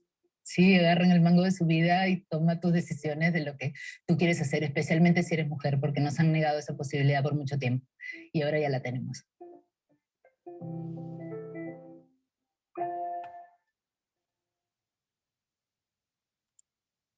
Muchas gracias por haberme permitido pasarles este video. Y bueno, a mí me dejó una inquietud, una sensación de la necesidad de precisamente presentar el rol que cumplen muchas mujeres en este momento de la pandemia. Y quedo a sus órdenes, les agradezco muchísimo su atención y quedo a sus órdenes de aquí en adelante para sus preguntas. Gracias, gracias a todos. Le agradecemos a la doctora Raquel González Baltasar por la conferencia que nos ha impartido el día de hoy. Y voy a pasarle la palabra a la doctora Gabriela Carrillo Núñez, que ella es jefa del Departamento de Morfología del Centro Universitario de la Salud de la Universidad de Guadalajara y además integrante del cuerpo académico 365 Educación y Salud Consolidado, que somos responsables en este momento de la organización de esta conferencia. Adelante, doctora Carrillo. Muchas gracias, doctora Pati. Muchas gracias, doctora Raquel González Baltasar, con esta interesantísima plática de la toma de decisiones de las mujeres en todas las esferas de la vida durante la pandemia COVID-19 y la sartén por el mango. Creo que este último video ha sido un cierre perfecto para esta interesantísima plática en la que nos damos cuenta de que las mujeres jugamos un rol o jugamos varios roles muy importantes y muy interesantes, aunque aún nos falta mucho camino por recorrer para que estos roles no sean, o estas acciones de las mujeres sean visibilizadas en todos los ámbitos de la vida. Me parece muy interesante y bueno, tomando la sartén por el mango, vamos a pasar a las preguntas y respuestas de todos los asistentes. Y si alguien tiene algún tema, la doctora Elizabeth Gómez dice, excelente tema, doctora Raquel, gracias por compartirlo, es para reflexionar sobre nuestras decisiones. Creo que sí, a todos nos ha dejado ese, como decimos por acá, ¿no? Ese gusanito ahí para seguir trabajando en esta parte tan importante. Si alguien tiene alguna pregunta que hacerle a la doctora, puede levantar su mano para darle voz o si le gustan anotar aquí en el chat o a través de Facebook.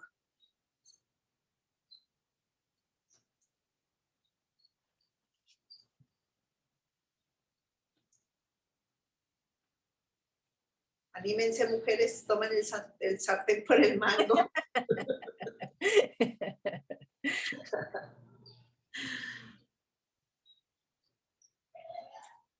También Melina Cermeño dice, es un placer haber oído tu conferencia, Raquel. Graciela Alpizar dice, la ponencia puso de manifiesto referentes a mujeres que se encuentran en espacios de tomas de decisiones. Sí, pocos espacios en el que estos 3 lugares que nos mencionaste, doctora Raquel, de la distribución de recursos, la responsabilidad y el poder en la toma de decisiones, creo que debemos de trabajarle más y lograr pues esa visibilidad que requerimos sin, que creo que es algo muy importante que debemos aclarar, no es pelearnos con los hombres, sino reconocerles también el valor que tienen ellos, porque muchas veces confundimos esa parte de creo yo, confundimos el querer ser más, somos totalmente, como tú dijiste, somos diferentes, cada uno tiene su valor muy importante en este mundo, en esta vida. La doctora Claudia Hinchcliffe por Facebook dice, felicidades a la doctora Raquel González Baltasar, muy interesante su intervención. Enrique Hernández señala, para este proceso de empoderamiento en ámbitos rurales e indígenas, ¿qué estrategia recomienda, doctora? Ok, a mí me gustaría hablar un poquito acerca de esta situación de los ámbitos rurales e indígenas, porque nosotros estamos hablando de esa situación de desigualdad e inequidad no solamente para las mujeres, para toda la población, dependiendo de muchos aspectos. Uno de ellos, de los principales, es el índice de desarrollo económico. Entonces, en todos los países donde existen poblaciones rurales e indígenas, nosotros tenemos que el índice de desarrollo económico es menor para este tipo de poblaciones. Entonces, no solamente depende de las mujeres. Acuérdense que hablábamos en las diapositivas de que también es muy importante la participación de los gobiernos y las instituciones. Entonces, en la exploración de información que recopilé para venir a presentar con ustedes, encontré, por ejemplo, convocatorias de CONACYT, convocatorias de universidades, en donde hay becas especiales para mujeres indígenas y para mujeres en condiciones socioeconómicas más difíciles. Entonces, esto podría ir mejorando la situación de las mujeres en estos ámbitos, en donde no solamente por cuestión cultural, porque en esos lugares las mujeres, pues hay la preconcepción de que sus funciones van a ser cuidar la familia, y hacer comer, hacer la ropa, etcétera, y entonces ¿para qué estudian, no? ¿Para qué se desarrollan, no? Y en esta situación creo que es una combinación. O sea, es una combinación. ¿Qué recomendación daría en lo personal? Bueno, primero, pues nosotras en lo individual, como mujeres, seguir en esta lucha, pero a nivel institucional es muy importante y a nivel gubernamental, que haya participación en el reconocimiento del derecho que tienen las mujeres indígenas y las mujeres en espacios rurales a la igualdad y a la equidad. Y entonces se puede lograr a partir, por ejemplo, de atender todo este tipo de convocatorias que nosotros tenemos a la mano y que a veces desconocemos, porque yo reconozco en primer término que muchas de las cosas que yo misma les presenté, pues las desconocía a muchas mujeres que inclusive no las tenía en el panorama mundial, y que ahorita las reconozco. Así, igual, conocer las convocatorias, las instituciones y empezar a trabajar en ese sentido. Muchas gracias, doctora. Hay otra pregunta de Ángeles Gutiérrez en Facebook que señala, dice, gracias, doctora, en el video y en redes, familia, etcétera, insisten, si no te gusta el trabajo, renuncia, pero a cierta edad no es fácil encontrar otro trabajo. Sí, pero esta situación no es solamente para las mujeres, ¿eh? En general, para toda la población, tanto hombres y mujeres, se ha venido dando esa situación que responde a aspectos económicos. O sea, la cosa está en que hay una combinación muy amplia de factores. El hecho de la longevidad, o sea, que nosotros tengamos una mayor esperanza de vida, hace que haya un mayor número de población dependiente. O sea, ¿dependiente de quién? Pues dependiente de la gente que produce.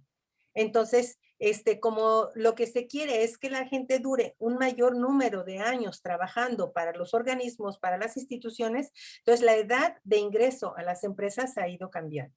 ¿Sí? Pero también quiero decirles que existen bastantes ejemplos de diversificación de las actividades.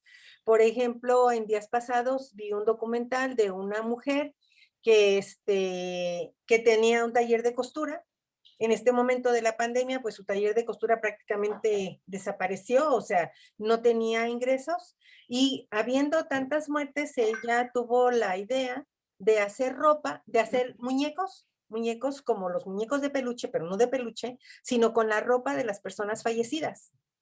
Y entonces esa ropa de las personas fallecidas a la familia le conferían una cuestión emotiva de mayor acercamiento, de estar en contacto con ese ser que se fue y que se fue de una manera como se está dando ahorita en la pandemia, tan cruel, tan fuera de nuestras costumbres, donde no tenemos contacto con las personas nuevamente. Y entonces ella diversificó sus actividades. Entonces, bueno, yo creo que no es cuestión de tenerle miedo, sino es cuestión de hacer las cosas que nos gusten, en los espacios que nos gusten, no permitir el maltrato, tomar la sartén por el mango, como decíamos. Y bueno, sí es cierto que si no hay muchos espacios donde nos puedan admitir, pues sería pensar en alternativas, así como lo hay en los grandes negocios también, en donde, por ejemplo, yo en días pasados pasé por un negocio de vestidos de noche, donde todo el tiempo estaba el aparador, así que wow, o sea, muy esplendoroso y con toda seguridad eran vestidos muy caros. Pero ahorita, por ejemplo, esto se vino abajo Y ese mismo negocio ahora tiene ropa quirúrgica, cubrebocas, gorros y una serie de situaciones que están a la par con la pandemia, ¿sí? Entonces, la situación es, pues, seguir pensando en actividades económicas que nos impidan la catástrofe económica a nivel familiar y que puedan también al mismo tiempo llevarnos satisfacción y desempeñarnos en lo que a nosotros nos gusta. Muchas gracias, doctora.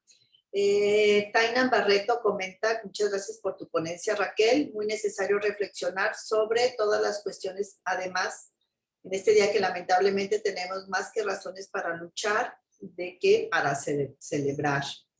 Graciela Alpizar comenta, yo estuve en un puesto de decisión, pero la misoginia de mi jefe dificultó la toma de decisiones conjuntas y recibí violencia.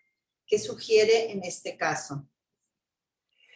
La violencia en el ámbito laboral ha sido tradicionalmente algo muy difícil de poner de manifiesto, sin embargo, sí hay ya mecanismos para ponerlos de manifiesto, pero se necesitan también de las políticas al interior de las empresas para que no haya esa violencia. O sea, hagan de cuenta.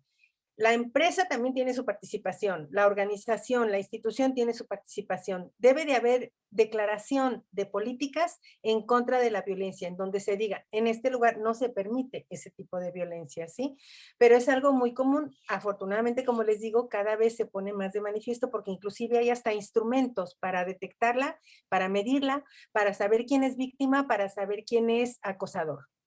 Entonces, pues necesitamos la decisión, necesitamos entrarle, necesitamos inmiscuirnos en esas situaciones y participar en esas empresas y demás para poner de manifiesto todas esas situaciones que no son regulares.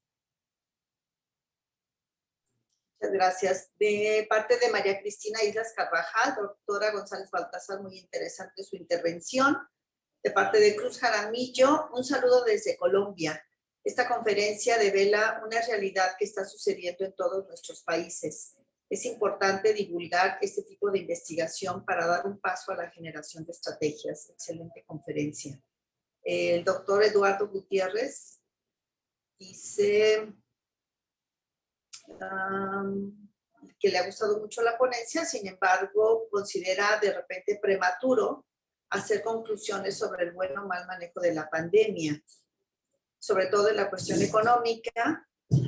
Esto, claro, por supuesto, tendría que hacerse más objetivamente al terminar esta pandemia.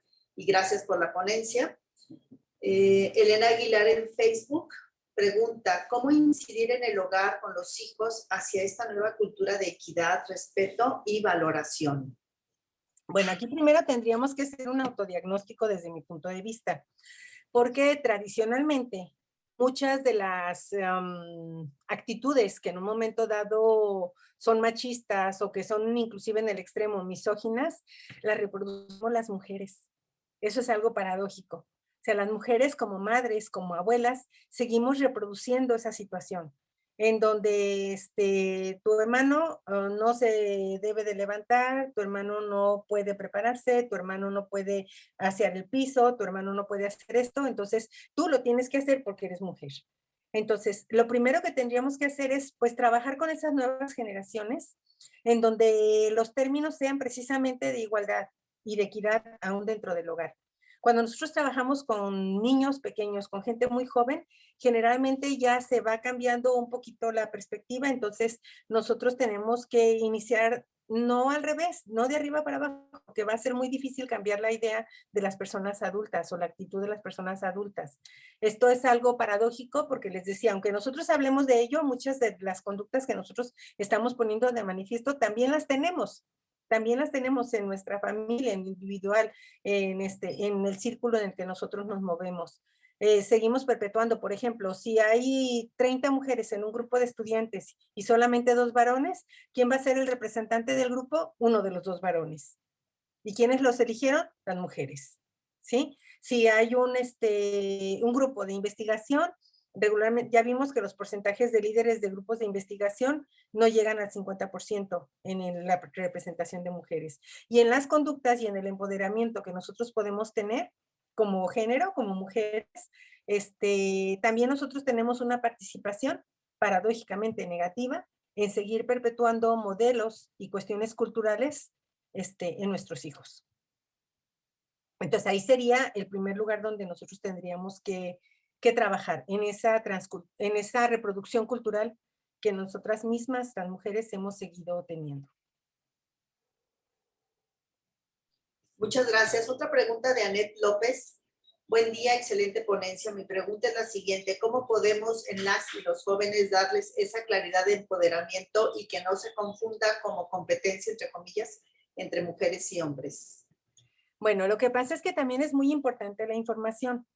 La información es algo en donde nosotros tenemos que participar. O sea, ahorita, por ejemplo, nosotros tenemos desgraciadamente influencia tanto positiva como negativa de la comunicación en redes sociales.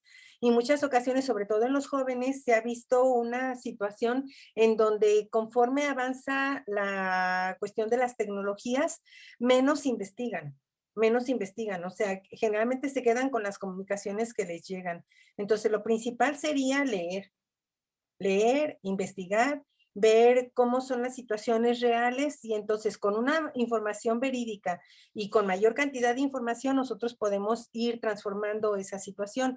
Y como decía la pregunta ahí, que no se convierta como en una competencia, ¿no? Entre hombres y mujeres y a ver quién gana, sino el hecho de ir empoderándose, ir logrando nuestra participación en campos en los que sí podemos participar y que tradicionalmente no se nos ha dejado participar, y en roles que podemos jugar en donde tradicionalmente no se nos ha dejado llegar y que podemos llegar.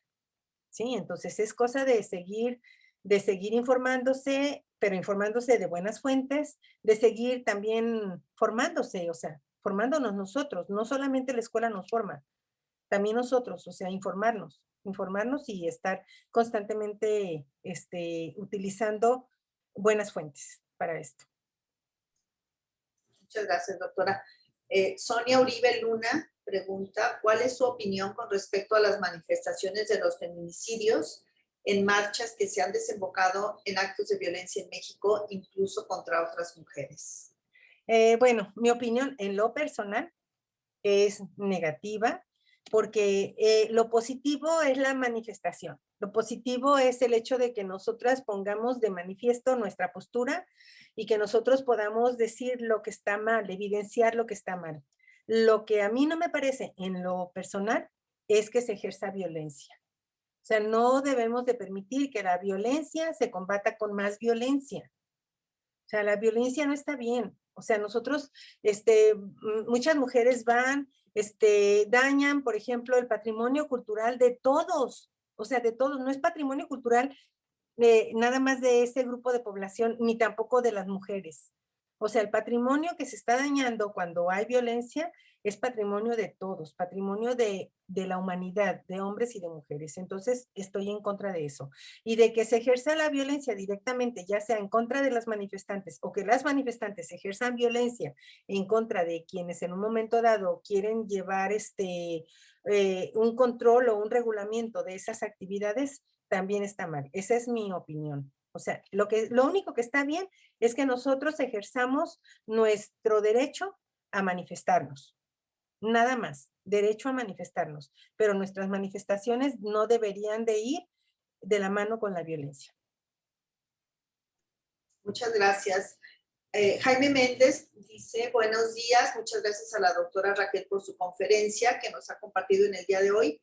Yo creo que el asunto también hay que analizarlo desde el punto de vista estructural, porque es cierto que desde allí se reproducen relaciones de poder que profundizan brechas y que niegan la posibilidad de autonomía, reconocimiento y toma de decisiones de las mujeres. ¿Qué reflexión se puede hacer desde allí?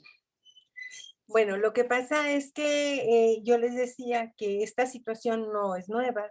Esta situación se viene dando tradicionalmente desde hace muchísimos, desde que existimos y la población está conformada con diferentes sexos que son hombres y mujeres. Entonces todo el tiempo hemos luchado por que se disminuyan esas inequidades y esas desigualdades. Lo que pasa es que ahorita estamos en un momento muy difícil, entonces no podría decir algo específico con lo cual nosotros podríamos abordar. ¿En qué momento difícil? Pues precisamente en el tema de la conferencia, ¿no? En cuál es el rol, cuál es la toma de decisiones que tenemos las mujeres durante la pandemia del COVID-19. O sea, organismos internacionales lo mencionan. La pandemia ha puesto de manifiesto con más profundidad esas diferencias. Entonces nos va a tocar el retomar esas actividades, esa lucha, ese empoderamiento, como con un aspecto de regresión, irnos otra vez un poquito más hacia atrás y volver a pugnar porque haya esa igualdad y esa equidad entre ambos géneros. Bien, gracias, doctora. Ana Luisa Hernández pregunta, ¿cuál es su opinión respecto a que hoy en día se ocupen puestos altos en empresas, en política, etcétera, solamente por cumplir con normas o leyes y no sea porque se crea o identifique el talento de la mujer?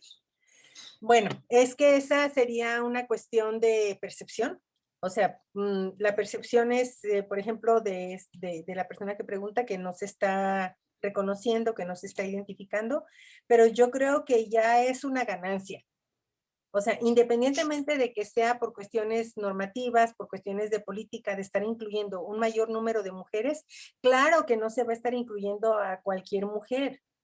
O sea, sino que dentro de esa gama que nosotros tenemos de ese abanico de personas en las que nosotros podemos elegir, con toda seguridad se están considerando las cuestiones de habilidades y de características personales y de liderazgo que pueden hacer que la elección sea mejor. Sí es cierto, o sea, así se siente a la mejor, de que se está eligiendo o dando participación a un mayor número de mujeres solamente por normativa. Pero creo que desde mi punto de vista ya es un paso adelante. Ya es un paso adelante hacia la igualdad y la equidad de género. Ahora lo que tenemos que hacer las mujeres, pues es demostrar que tenemos las capacidades para no solamente estar, sino permanecer ahí. Bien, muchísimas gracias, doctora Raquel. Muchísimas gracias por la interesante plática. No hay más preguntas. Felicidades. Me toca entregarle la constancia de manera virtual y bueno, ya se la haremos llegar. Gracias. Nada más que no tengo permiso para compartir la pantalla. Pero bueno, el diploma dice Universidad de Guadalajara, Centro Universitario de Ciencias de la Salud, División de Disciplinas para el Desarrollo, Promoción y Preservación de la Salud, Departamento de Salud Pública.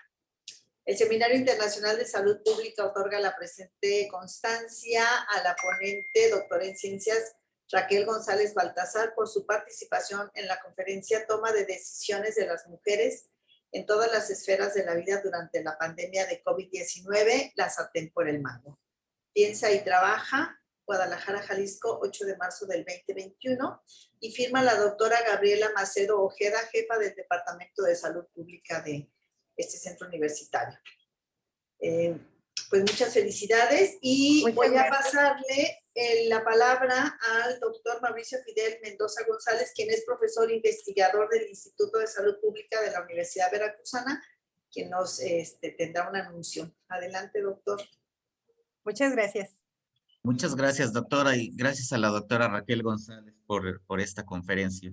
La disfrutamos mucho. Solamente es para anunciarles que dentro de 15 días, la próxima fecha que tenemos programada, corresponde la responsabilidad al cuerpo académico 478, análisis de la situación de salud, que está asentado en el Instituto de Salud Pública de la Universidad Veracruzana, compartir una conferencia. Vamos a abordar sobre un tema que pues también cobra especial relevancia. Vamos a hablar sobre el error clínico autopercibido en las residencias médicas. Sin embargo, vamos a compartir la mesa con el doctor Francisco Domingo Vázquez Martínez también, porque además lo que queremos es compartir con ustedes los fundamentos y el desarrollo de actividades que ha generado el Observatorio de Educación Médica y Derechos Humanos, porque además no se restringe exclusivamente a los residentes, sino que hace un trabajo más amplio en todo el proceso formativo médico. Y bueno, sin duda, ahorita estamos en una época en la cual se ha profundizado algunos de los grandes problemas que se generan tanto en la formación como en la propia práctica médica. Entonces, en esa fecha del día 22, los esperamos el día 22 de marzo y ahí vamos a estar compartiendo con ustedes. Pues muchas gracias, nada más, ese era el anuncio. Muchas gracias. Pues le cedo también la palabra al doctor Ezequiel Magallón Gastelum.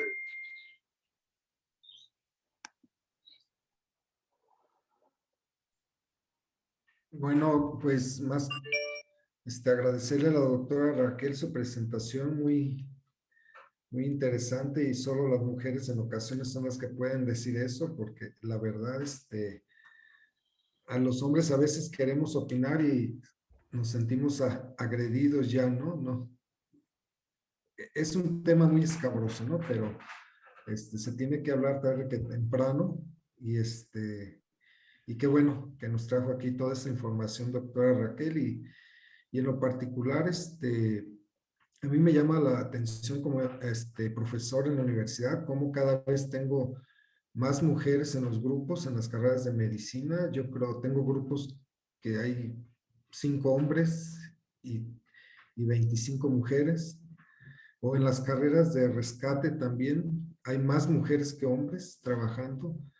Y es interesante, ¿no? Cómo la mujer se está preparando, y yo creo cada vez se ocupa más lugares, y se da a notar más claro, con respeto, ¿no? Ante todo.